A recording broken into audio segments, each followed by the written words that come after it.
Hello, and welcome to another session of Something More Mentoring. My name is Jeff Perry. I'm an investment advisor representative with Asset Management Resources, your host today. And I'm also thrilled to have with us for this lesson Christopher Boyd, J. Christopher Boyd, CEO and President of Asset Management Resources. Chris, thanks so much for joining us to lend us your wisdom and your experience and your insight on this lesson. Thanks, Jeff, for having me in the mix. What a great program you have put together, and glad to be a part of it. Thank you. So just a quick word before we start here. This is a video, and many of you are watching it probably off of our website, AMR Financial. And we give our clients access to these videos so you can watch these complimentary. If you would like to learn more about establishing a deeper relationship than the videos, meaning a personal mentor, a financial mentor from Asset Management Resources, check out our website at AMR Financial. Go over to the Services tab, it drops down. Click on Something More Mentoring, and you can learn more about the extra services provided in addition to these educational videos and see if they would be a benefit for you. And you can call our office if it's easier for you at 866-771-8901.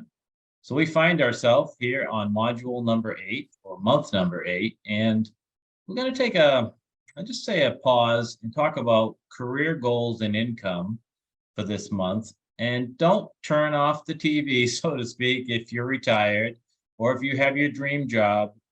Spend some time with us because we're gonna talk about it in a few different ways. And as I said, this is month 8, and you can see where we've been.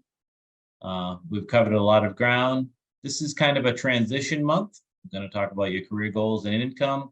And then for the last 4 months before the final evaluation, we're going to really start digging deeper into investing, planning for big ticket purchase items, retirement planning, and estate planning. So we're getting into some of the more complicated topics. But before we do that, we want to focus on your career income and goals. And I say this every month, but it's really important to me that you know this. While we do our best to stay on the schedule, if you are a mentoring client and you have a pressing issue, please feel free to bring it up for discussion.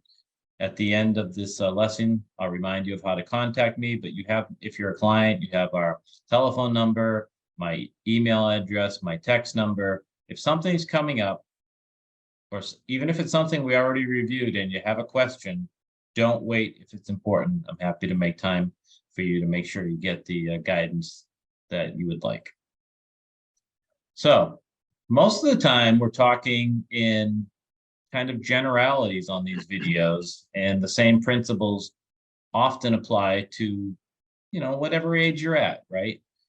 However, this month we're going to divide you up into 3 different groups. And you can see our 3 beautiful graphics here. The one on the left. Graphics.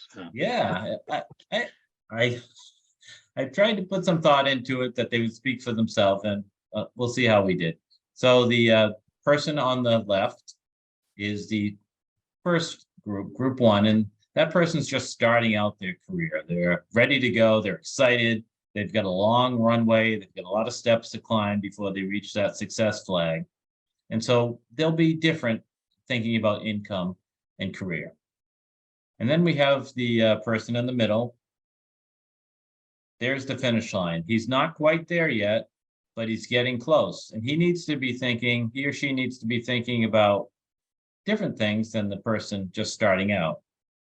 And then, I won't say it's everyone's goal to be retired and sitting on a beach and getting some sun with sunglasses and taking it easy, as the graphic on the right indicates, but that fits me and I get to pick the graphic. So that person obviously might not be focused on work career, but income is a whole different way to think about things, right? The income in retirement is certainly different from the income when you just started working and what you want that income to do for you. So as we go through, I think Go ahead, they might be thinking a little more about, fulfillment.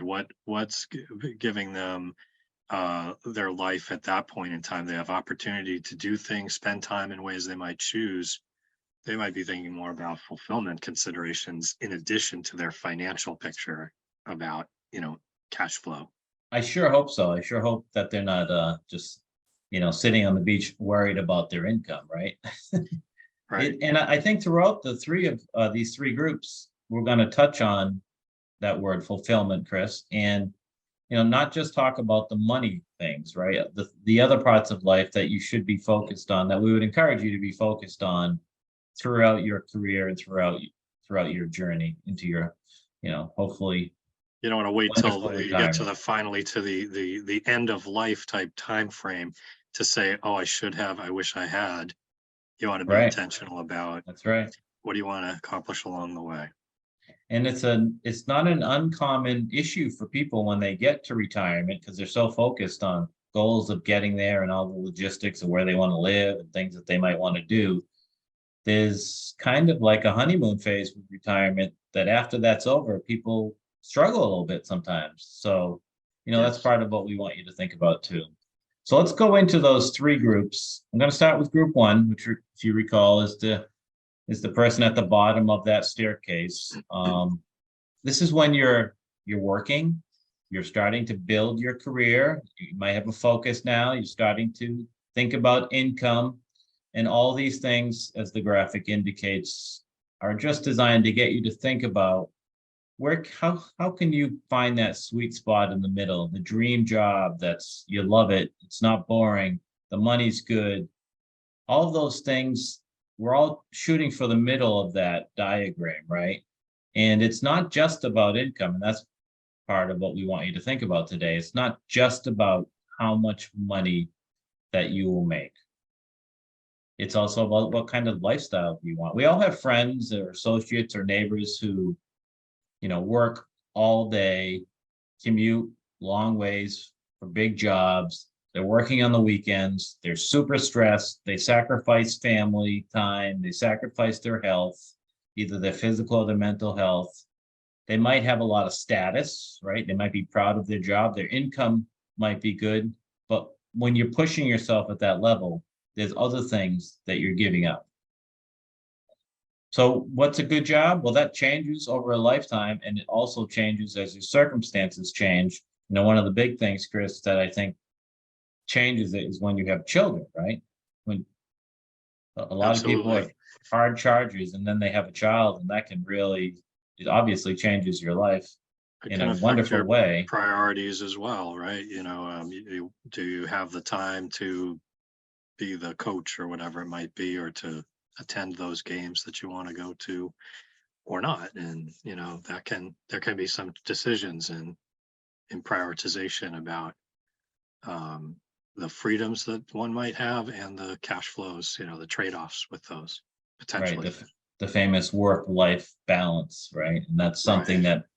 that, there's no perfect formula for that or advice that we can give you, but I guess we're including it in this lesson because we just don't want you to take away from this that it's all about maximum income. Today, I think there's much more of this consideration as people think about um, the ability to potentially have some time where they work remotely, whether Uh, it's, Good entirely or point. partially. And that can also be a factor in thinking about, pros and cons. It's not just about benefits or, salary or, actual income, Yeah. however that might be constructed. But it could also be these other possibilities today, that can afford some flexibility in the way one works. Things change with every generation, but I think to your point that this latest generation, I lose the name sometimes, but this last generation, the generation that's out of college, but they're in the workplace right now. I Yeah, think we're seeing from them a greater focus, and some will be critical of them, of saying too much of a focus, not on work, right? On other things, on travel, on experiences, on whatever it might be for them. So it is a right, balance. right. Yeah, So this chart, if you will, is designed to just, simply summarize the different parts of your career as you're starting. that generation that I just referred to may be in the exploration, establishment phase where they're, putting their education to work, developing their skills, exploring different jobs and learning different things, starting to earn an income, and they're going to grow, hopefully. Most Yeah, I guess people this want, could be either millennials or Gen Z. I think, it could be either one of those at this stage are, in that career development stage.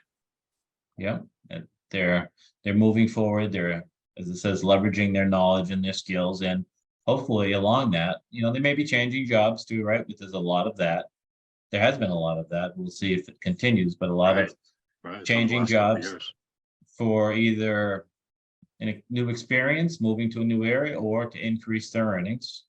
Um, then as you go, you start to look for, or this is obviously very general and not meant for everybody, meaning these items aren't equally important to everyone, but many people want to have an accomplishment. They want to move up the ladder, right? Climb the ladder, achieve their goals, now really start to maximize their earnings. They may have children, start to have children. They may want to buy that house or a bigger house. They may be more focused on their reputation and their success. Some people are looking for certain job titles, right? And that's important to them. Some people want to have status, and that status can mean a title or it can mean the big car and the BMW. And we hope you go back to your budget and debt on this, but different things are important to different people, right? And Right. then later in the career, they change. All of us change later in your career, and they want to contribute in other ways. Maybe they're in a leadership position where they're directing and supervising people, or they take a teaching position where they want to contribute. And I think a good leader later in their career is obviously mentoring their successors, bringing up people behind them to follow them, to continue on the company, the business, whatever it is. So Yeah. there's different stages that you all go through. As you're listening to us, think about what stage you're in, and you can start to think about what's important to you in the stage that you're in, and what do you envision being important to you as you move up the ladder, or as you change careers, or as you're seeking income. It is different for everyone, but it's important that you think about it, kind of reflect on it, talk to somebody about it. We'll certainly talk about it during our personal mentoring session. If you're a client, you can talk to your spouse about it. You can talk to a mentor. I think Chris, I think it's a great idea for people when they're in this group one of their careers and they're in an organization that they like and they'd like to stay, if they can find someone who's a little bit wiser, a little bit older, that they can look at and say, I'd like to be like that person in Yeah. 20 years. And, maybe approach them if it's appropriate, but certainly look for a mentor in your organization, someone that you can go to and ask those questions that you're wondering about. One of the things that I've enjoyed in having a radio show is I get to have conversations with different people, and among them oftentimes are people who've been successful in their business. And this is one of the questions I like to ask. Now, these characteristics that you've expressed as sort of a traditional like stage of one's careers, it's not to say that this is absolute or anything, but it's very common. And to your point, oftentimes people who have had great success oftentimes have had a great mentor along the way that have given Absolutely. them some insight, help them to understand and navigate the path, and give thought to what it is that they want along the way. So and I think it's very true that particularly when people have some accomplishment, they want to turn around and do the same, help the next rung, Yeah. climb the ladder as well, Yeah. I think the best managers, the best senior leaders are the ones trying to bring people up and, be patient with them and trying to help them in their career as well. So wherever you are in that, just think about it and reflect on it and consider how these things, because we're talking about income and career, think about how these things are important to you versus income, meaning the money, right? Because some of Yeah, these, I for mean, some people, I was just gonna talk to you about that, Jeff, because I think, yeah, a lot of times when you're starting out, the biggest thing you're thinking about is I need a bigger paycheck. You're you know what I mean? You're always trying to create a little more cash flow and, whether it's working longer, working harder, you have in mind. Then early in your, when you do have kids or things like that, you always have needs for a little bit more, Right. so that's obviously an important part of the equation for many families, many individuals. But you want to be thinking about early on too. If you get into a career path that's you're not happy with, it's hard to change the further down that path you go. It's Good not to say point. people don't, but it just becomes more challenging and it can be a setback financially. So you want to navigate that as early on as you can. No, while not on this graph, you should also think about the positions that you do take and the reputation that you do build.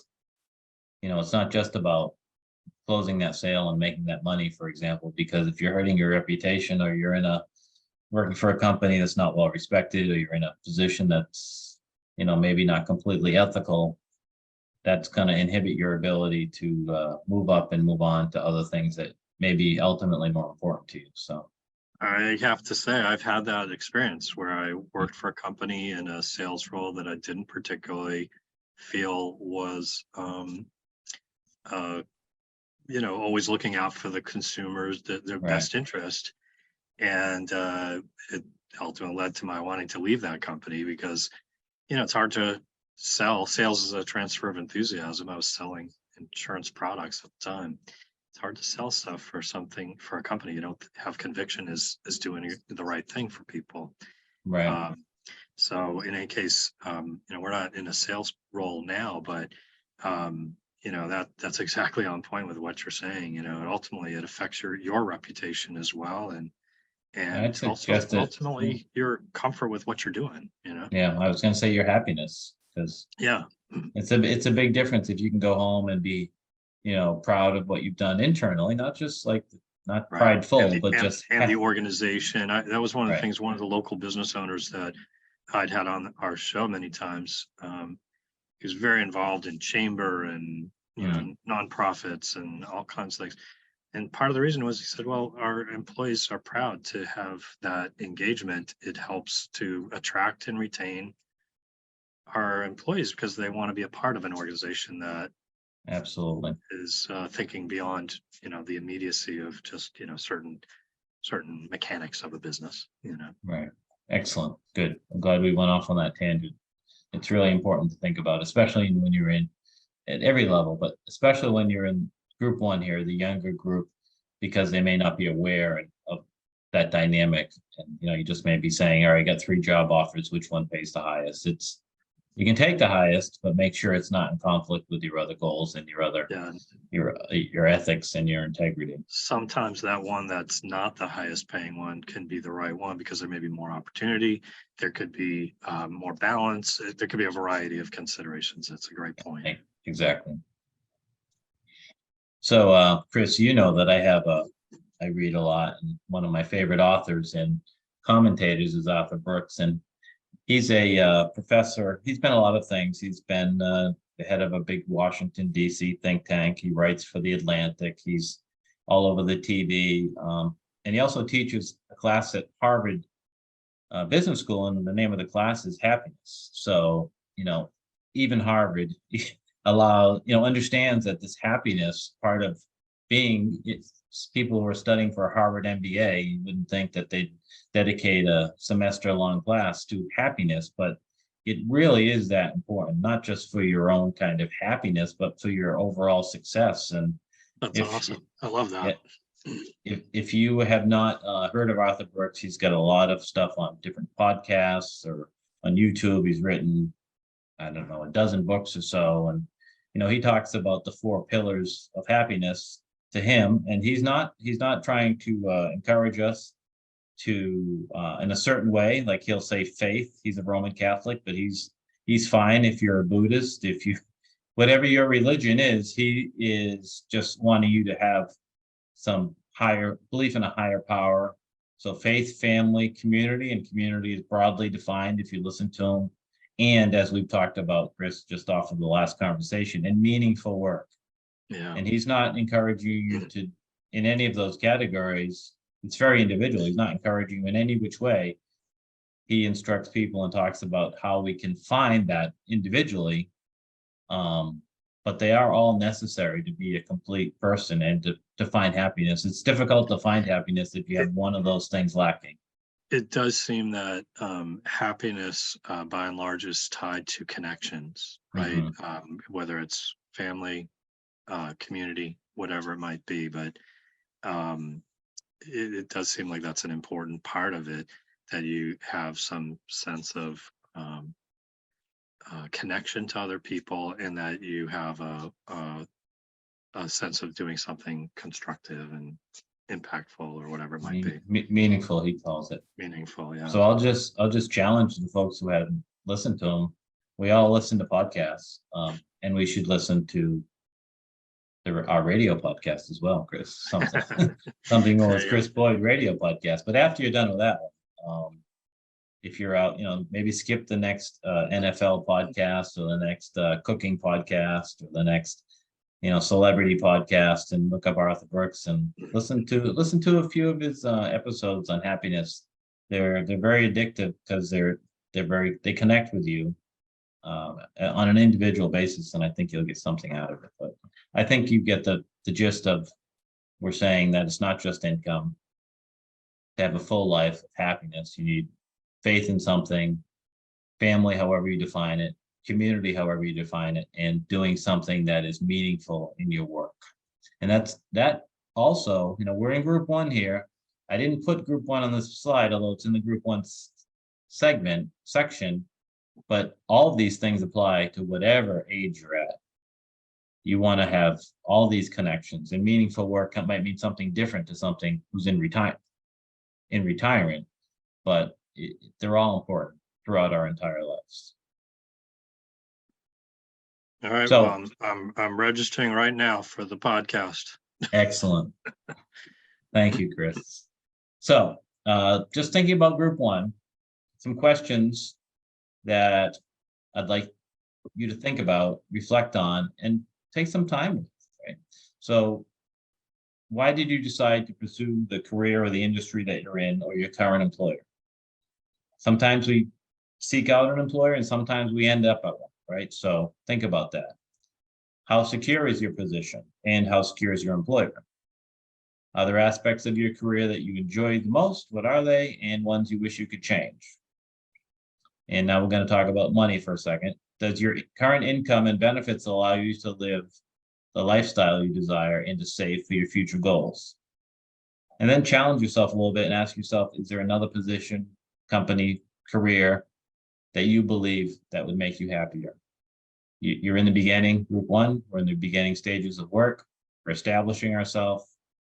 If you review these 5 questions and reflect on them, and maybe talk to your partner, your spouse, your mentor, you might decide, should I stay or should I go?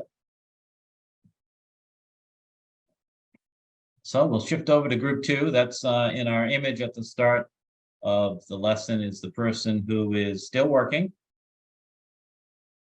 We'll assume they're established. We'll assume they had a good, healthy career. And now they're starting to think about retirement. Chris, this is, I guess this is where a lot of people come to our company, right? This is people who have, saved, hopefully saved in their 401ks and, whatever they've done. And they come to us and they're saying, I'd like to retire in 5 years or 5 minutes. I need a path. Yeah. Oftentimes it's very quick, right? But no, I think you're right. I think a lot of times people they've done a lot of it themselves. They think they might be on the right path. They just want to get a little bit of guidance.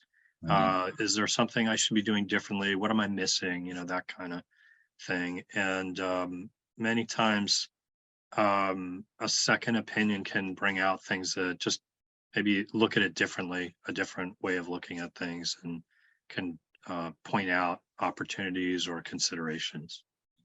And to our students, our mentees, our listeners who watch these videos, I tell personal stories once in a while. And so this is time for this personal story. This is how I came to you. I knew you, Chris. We knew each other from various community events. Yeah. And I had been a guest on your radio show from my political days, but my wife Lisa and I were starting to get to, we had a financial plan that we had written, and we were starting to get to the point where we're thinking like, we could retire soon.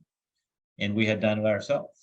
And when you do things yourself and things you think they're going well, you're not really bound to change it. If things are going well, you don't really like think about You it. can you can be caught in your own blinders, sometimes. And Absolutely. it's not to say that everyone has them, but a lot of times people want to just say, is there something I'm missing? Is there something I should be doing differently? That kind of thing. That was kind of where you came in, right? Yeah, exactly. So I came into Chris, who I knew it was his reputation and the company's reputation in the community. And I knew that he was a fiduciary, someone who looks out for your best interest. And I showed him our stuff, showed him what we had done, what our plans were. And And we, you had a great plan. You had done a lot of the right things. So you were well on your way. There wasn't a whole lot of, observations, a couple of things here and there to point out.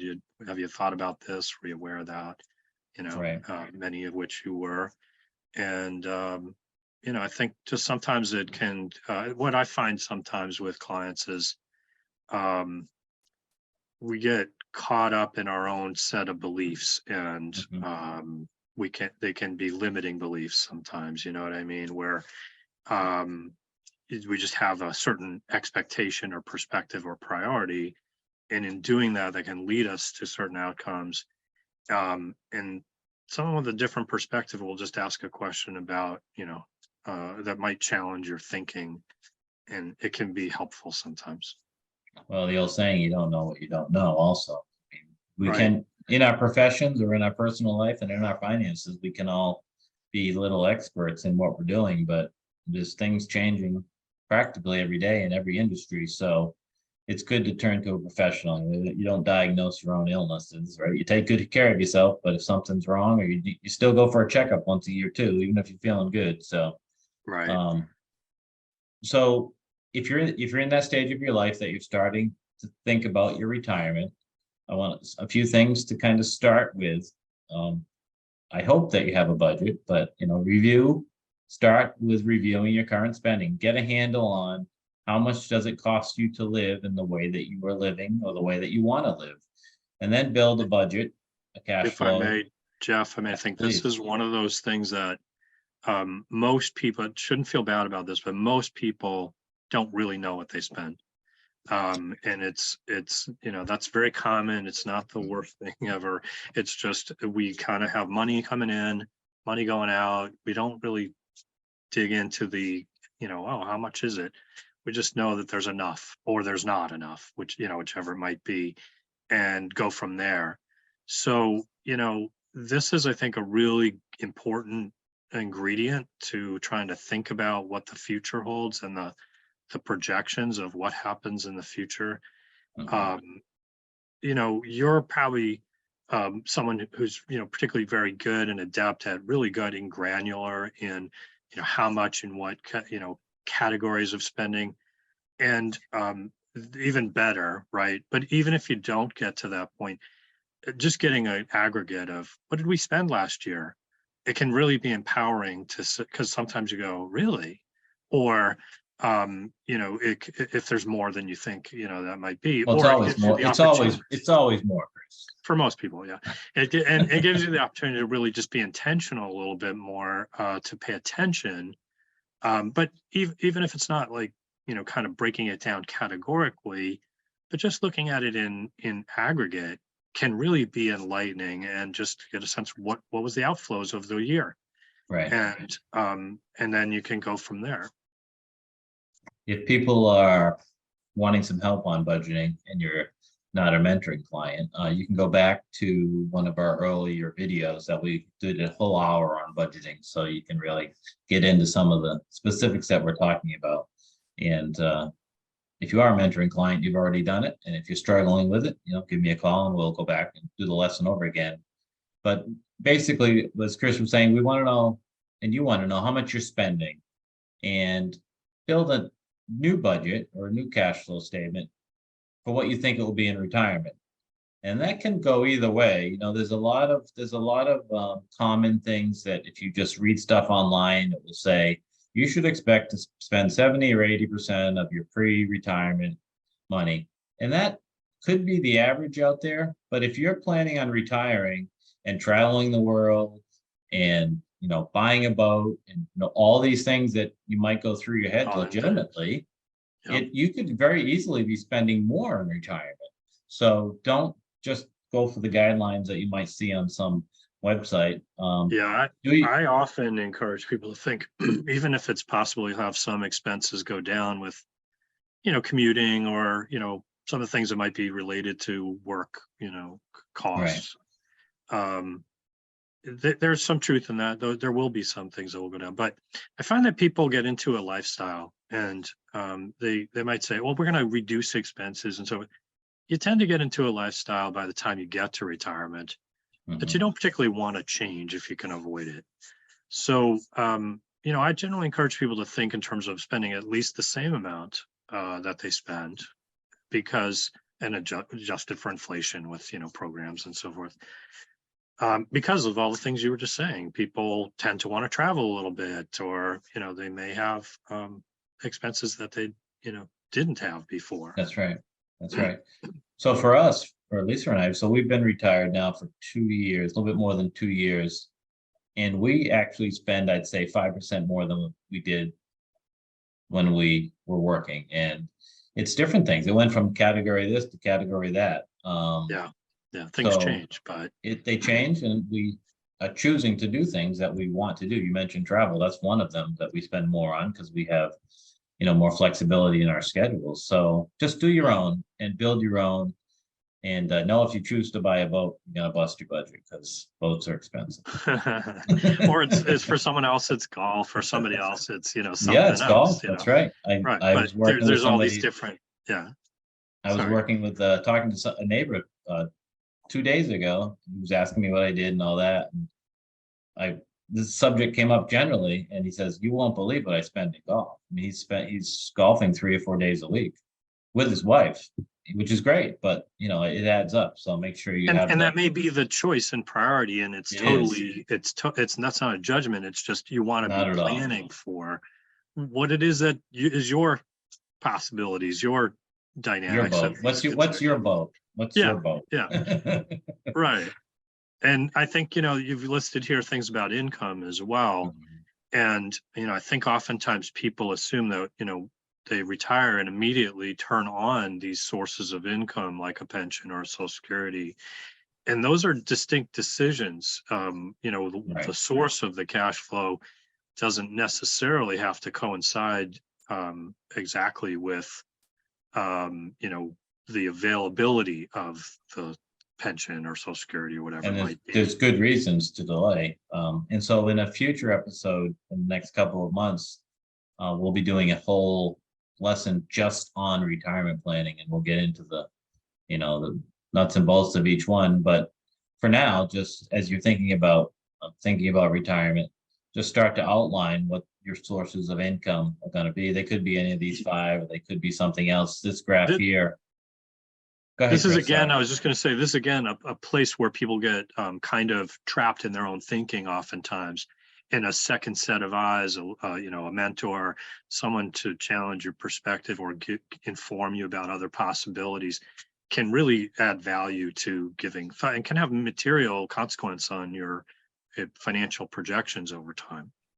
Absolutely. And as you can see from this chart, if you will, Social Security only is 40% of the people who have income sources over 60 years old. And that's a disturbing statistic. I think we all know it's true, but 40% of the people who are retiring, their only source of income is Social Security. And, those people in That is large, not how Social Security was meant. no, Ultimately, it's supposed to be a and supplement, and it's fortunate that it's there for people who in this situation, uh, and obviously, it's probably not enough, but it is it's good to have, but you really want to be planning in advance if you can, to supplement that with more. The biggest takeaway from this this slide, Chris, is so many people are not planning, right? I mean, they may have a defined contribution plan, a defined benefit plan, they may have something else, they may have a death benefit, but Yes. you know, 4 out of 10 people have nothing other than Social Security. So it just goes into how important planning is if you want to have that retirement. Well, You're working a long time, so and there are stats on, how much or how little people have saved, mhm, on average. You don't want to be in that situation. Ultimately, someone who's watching this obviously is already taking plans to be proactive. right, So that's terrific. And it just is that kind of a thing. You need to be intentional, methodical, and the biggest virtue you can have is time. But if you don't have time, just taking steps and being intentional is a big part of it. So, you're a step ahead of a lot of people. yeah. And that first one, Social Security, and going off what you said on the previous slide, is deciding when to take Social Security is not, people can, at least people of this age, can take it as soon as 62. And many people are taking it at 62, but they should know if they choose to what they're giving up later in life. It's a dynamic Yeah. decision that some counsel on that decision alone is Is a is huge worth. one and can Yeah, have a big impact. And, there's consequences to taking benefits early. Aside from, if you're still working, there's limits to how much you can have for income before it further discounts your Social Security benefits. If right. you're, assuming you're not working, it's a huge discount, something like 30% of your full retirement age benefits, depending on what your age is when you are at this point. 25, 35, 25 to 30%, I think, is typically the discount. And, that's material over a lifetime, over your retirement. Especially Um, if you're gonna live, if you have a long life expectancy, right. it's magnified, Health is a right? very big factor in that Mhm. decision, and life expectancy. And, conversely, if you delay we don't like to use that term, but if you try to maximize your Social Security benefit, but by waiting till you're 70 to turn it on, you increase your benefit by an additional 24% or so, Mhm. compared to the full retirement benefits. Could be more, but in that neighborhood, it's pretty significant. And then Yep. all So those cost of living adjustments and so forth can have consequence. And if there's a surviving spouse, right, it can all factor into this. there's a lot of Anyway, strategies. Not as many as there used to be, but there are no, strategies still to there's be still thought advised that goes on. into. Yep, great. So we're gonna take a little shift back, not just with talking about money again for too much. Living a positive and intentional life.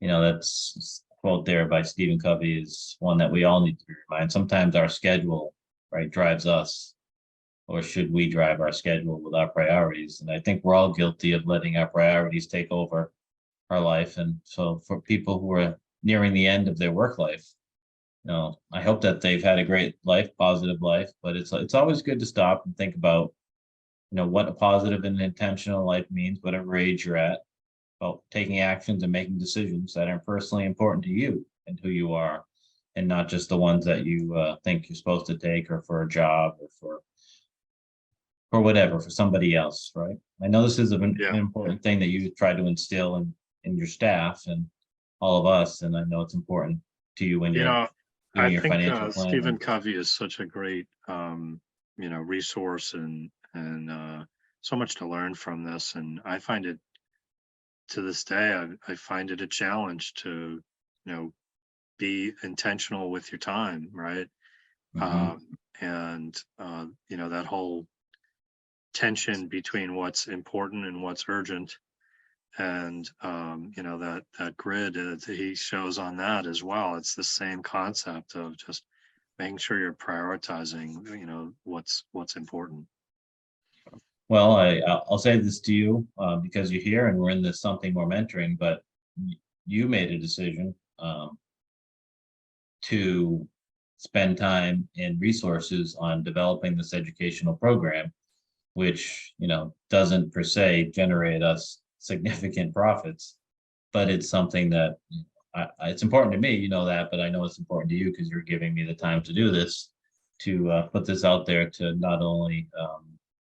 That's not only it's to an enhance example of what clients. you were talking about before, Jeff. Mm, You're at a stage where you want to turn around and right. help others and try to, be a resource to other people. And I'm wholeheartedly in support of that. It's important that we try to help people move um, if favorably in their financial journey, and Mm, particularly someone's willing to take this kind of time.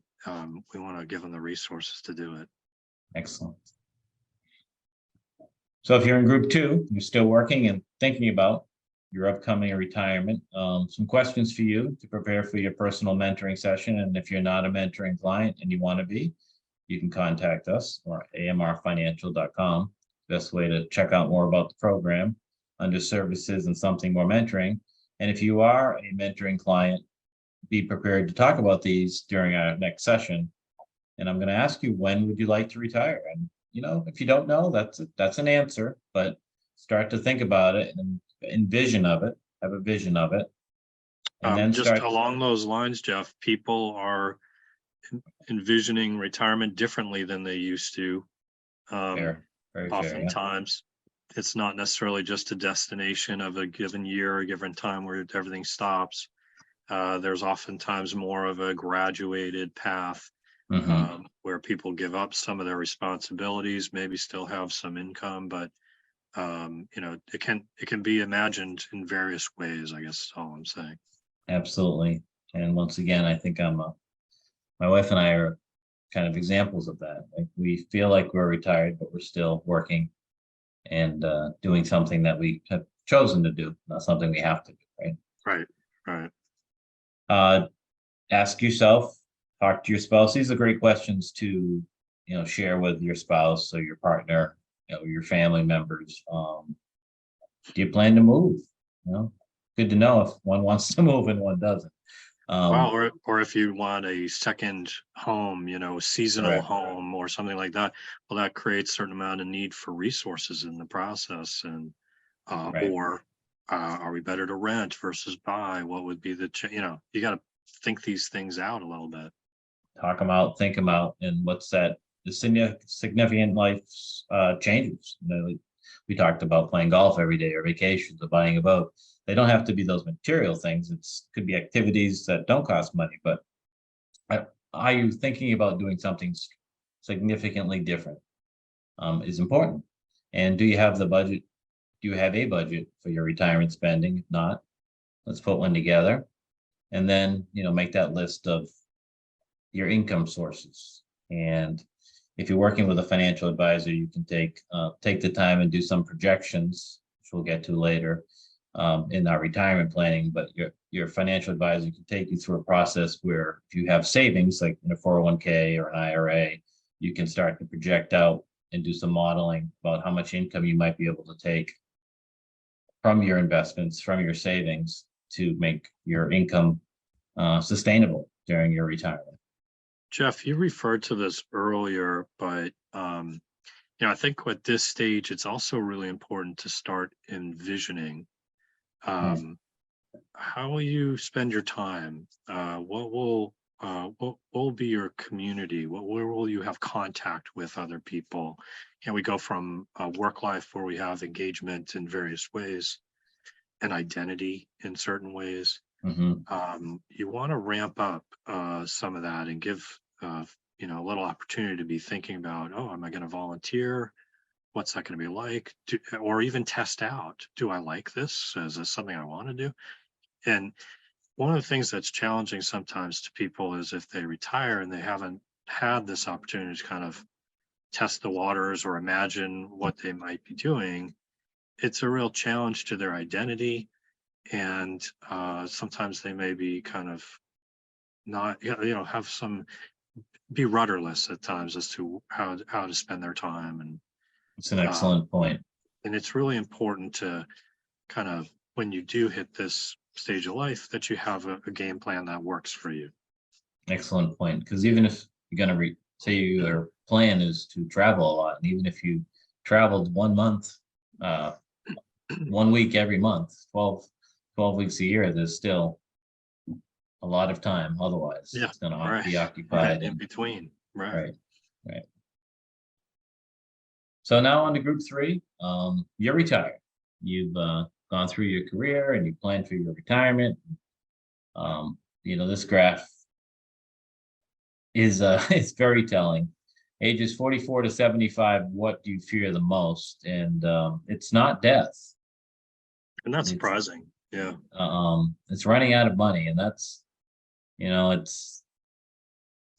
if to you're be a fate worse than death, huh? Yeah. apparently if you're retiring at 65, and that's the number that's people just think of. Many people retire earlier, some people later, Earlier, but later. Yeah. if say it's 65, just for sake of discussion, you are likely, we went over these statistics recently on a radio show, Chris, but you are likely, if you're 65 and you don't have any significant health injuries and you have a spouse, there's a 50% chance that one of you is going to live to 93.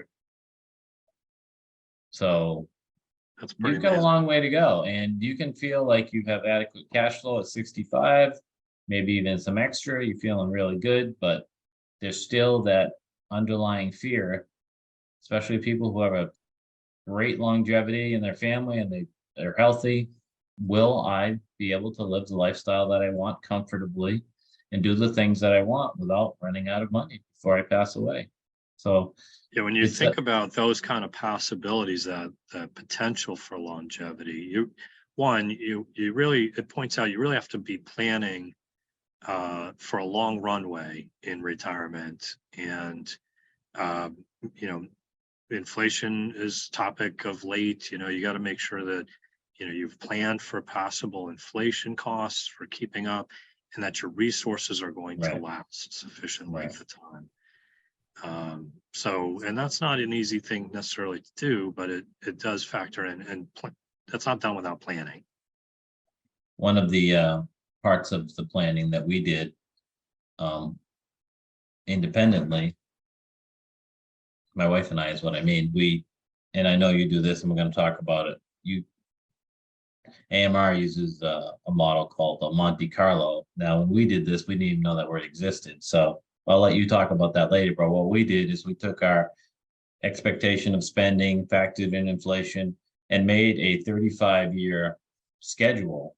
Like a spreadsheet type of approach. Yeah. Exactly, to see, if we spend this much every year and with our other income sources and factored in inflation, what our balance should be of our assets each year. So it gives us, we've only been retired every 2 years, but we do it and we say, okay, what's that number? And as long as Sort of we're on or about benchmark that to number, compare to. Yeah. Yeah. right, it gives us some assurance that 35 years later, we're also going to be okay, right?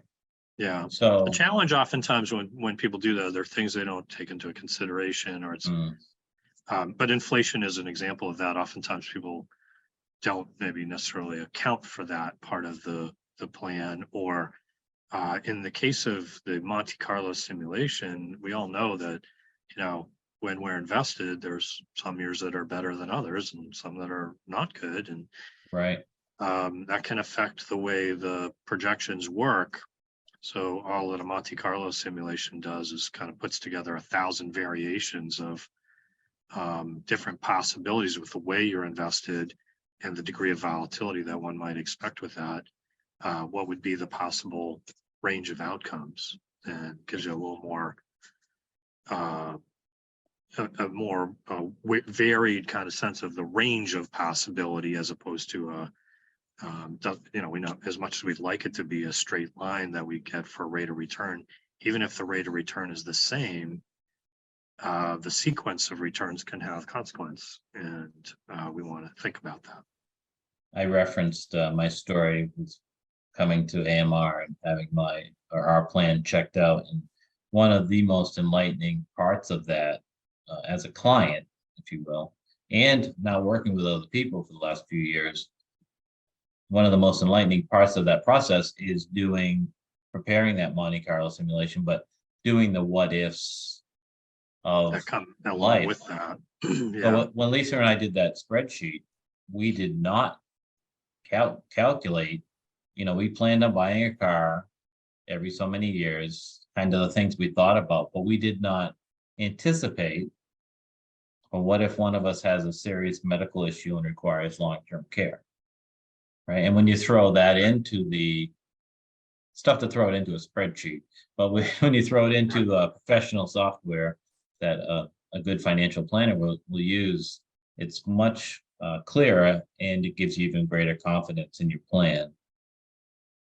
So or here's some helps things. you to think about what you might need to be preparing for still, Absolutely, because there's products out there that are good for some people, not good for others. But working with a fiduciary. Or even to say, well, maybe I need to work a little longer if I want to, so there's different approaches, or should I approach my estate plan differently or whatever. There's lots of different possibilities. Yeah, and it is very telling. Sometimes just a simple decision of working one more year changes the whole dynamic of the plan. Right, Especially right. when health insurance might be a factor if you're retiring earlier. So lots of things to go over with your financial planner as you're getting closer and when you're in retirement. So here's a few things to think about, because you want to be confident in your financial plan, especially when you're retired. You want to review it. That's so many people, and this isn't just financial plan. This is a lot of things that you do in your life. You do it once and you kind of say, I did that, and I throw it away. Not throw it away, you put it on the shelf. Yeah, And that's true. if you don't monitor your financial plan, if you don't review it with your advisor, things change. People pass away, people are born, marriages break up, health issues come up. You decide you're going to buy a house, second house, as you talked about earlier, all these things and many more. If you do them and you review them and you change and alter your plan, you can stick to it and have your plan tested with a Monte Carlo simulation, which you described. Chris, do you want to say anything more about that, or do you think you? No, I think that is the idea, that just if we look at it simply on a spreadsheet or a simple math approach, Mhm. it may not be adequate to capture the range of possible outcomes. A Monte Carlo simulation is simply an attempt to give you a greater sense of the range of possibilities, given the probabilities of how your portfolio is structured, along with your cash flow demands. How might this project out over time? And there's, the midpoint where you expect it to probably be closer to, and then Right. there's, a range you're within, that's probably a 2/3 of the time, and then you might look a wider range that might be for some of those anomalies that, maybe not as likely as expected, but still something you want to be attuned to, the possibility that if you need to make adjustments to your plan, as you said, Jeff, you can't just put it on the shelf. Something you got to revisit and keep attuned to, because over time, if things are moving away from your intended uh, expect, midpoint kind of plan, you need to be willing to make some adjustments and think through, how do we want to deal with that? Right. And we've mentioned it, but you should meet with your financial planner at least annually. It could be a Zoom call, could be a phone call, could be a meeting, depending on how significantly things have changed. But you want to review your projections, make them aware, make your planner aware of anything that's changed significantly, go over things, make sure that you're still on the same page, still on the same program. And it goes right into number 3 on the screen there. Have other trusted advisors, have a lawyer, not just for an emergency, right? Have a relationship with a lawyer, have a relationship with an accountant, unless you're a tax expert yourself, and your financial planner. All these disciplines work together in good times and in not good times. And it's great to have a team of advisors that you can Yeah, I think count that's on. great counsel. You do want to be having a little forethought, think it through. And one of the realities of life is that the rules are going to change. You know what I mean? The circumstances are going to change.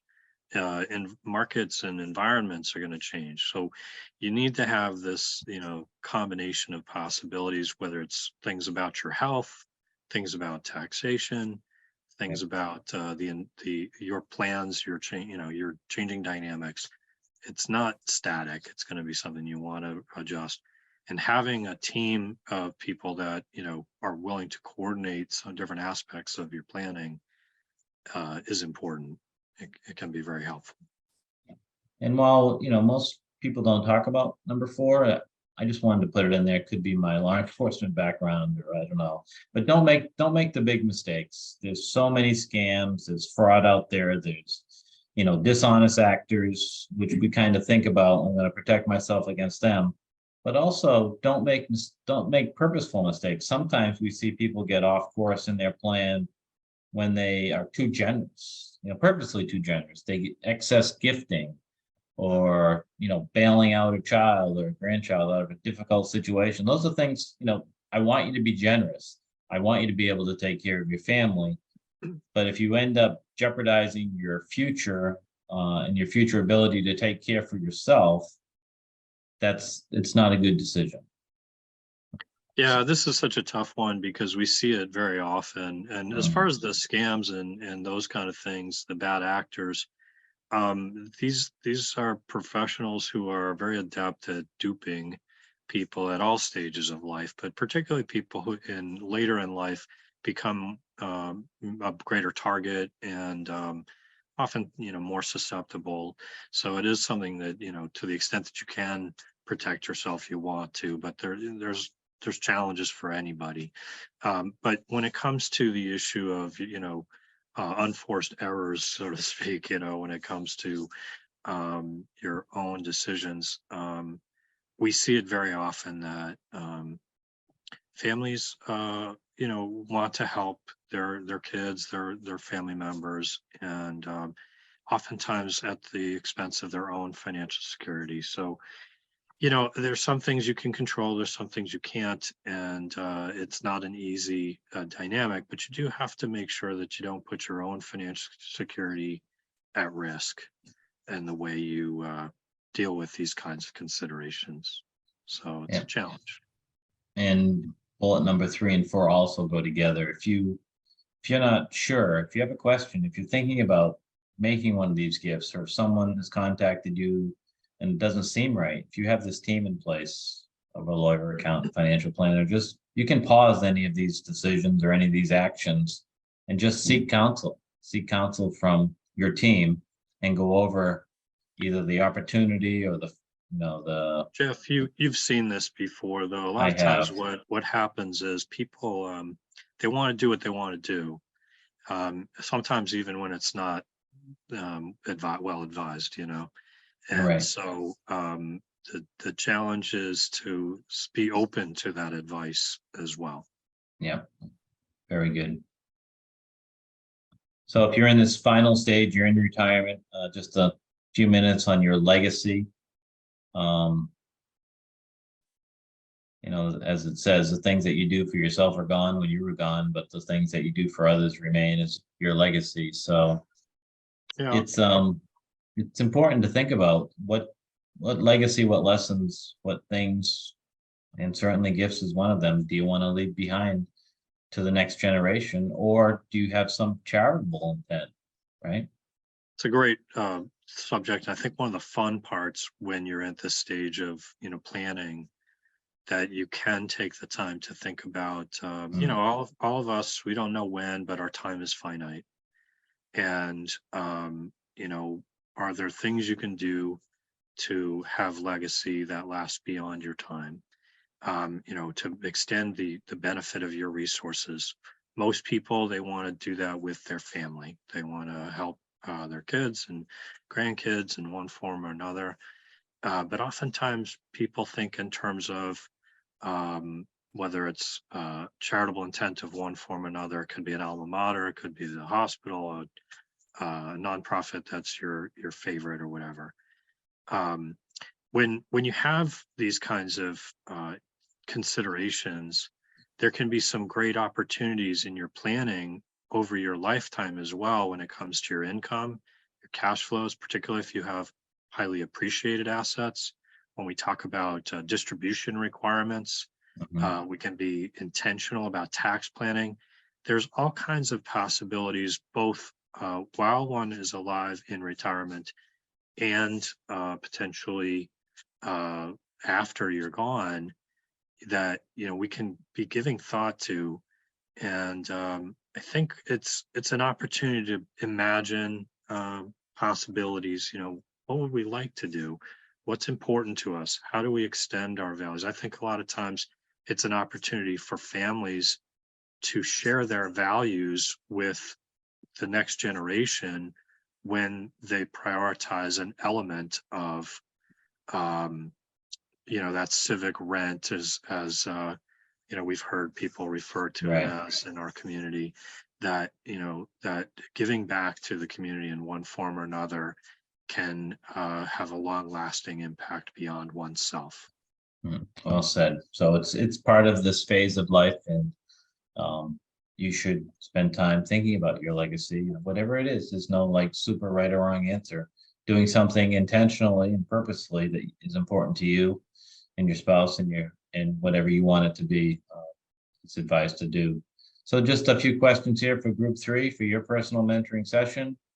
Do you have a written financial plan and have you stress tested? That's if you're working with us, it's Monte Carlo. Happy to talk to you about that. And if you do have it, when was the last time it was reviewed? Has there been changes, updates to make sure it's current? Do you have a budget for your cash flow? How do you plan for large expenses? If you're a client of ours, we've already talked to you about this. If you're not, things to think about. And have you spoken to your team of advisors? When's the last time that you spoke with them? Is it time to check in?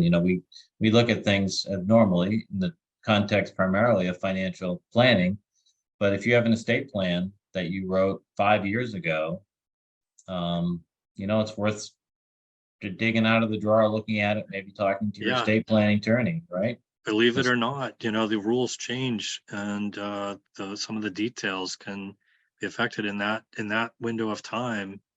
There's been pretty material changes on things as it relates to your retirement accounts. How right. you think about your retirement account in the midst of your estate plan is probably different today than it was 5 years ago. Yeah, we have new Uh, rules, right? That's right. yeah, so there's things like that just things change. And as much as it might not require a whole big to do in dealing with your estate planning, you probably need some updates from time to time and That's right. make sure the One of the, language still works. in this category, the thing that I see the most, because we moved to Florida, and Yeah. we have a lot of people that we know have moved to Florida, and many of them are clients. They have estate plans or had estate plans in Massachusetts.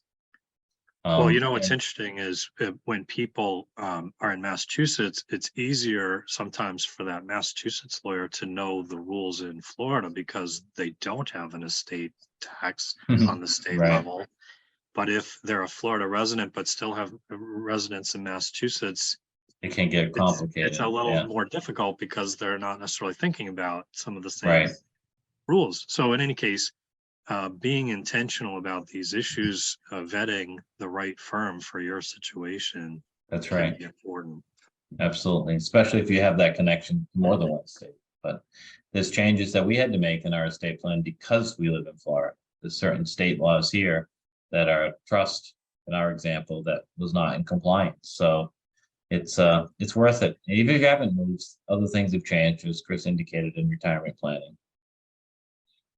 So your homework for everyone, group 1, 2, or 3, is to study the questions for your group and be prepared to discuss them when we have our personal mentoring session. If you're not a personal mentoring client, we'd love to have you, but if you're doing this on your own, go through those questions, write your answers, talk to your spouse, dig down deep on them.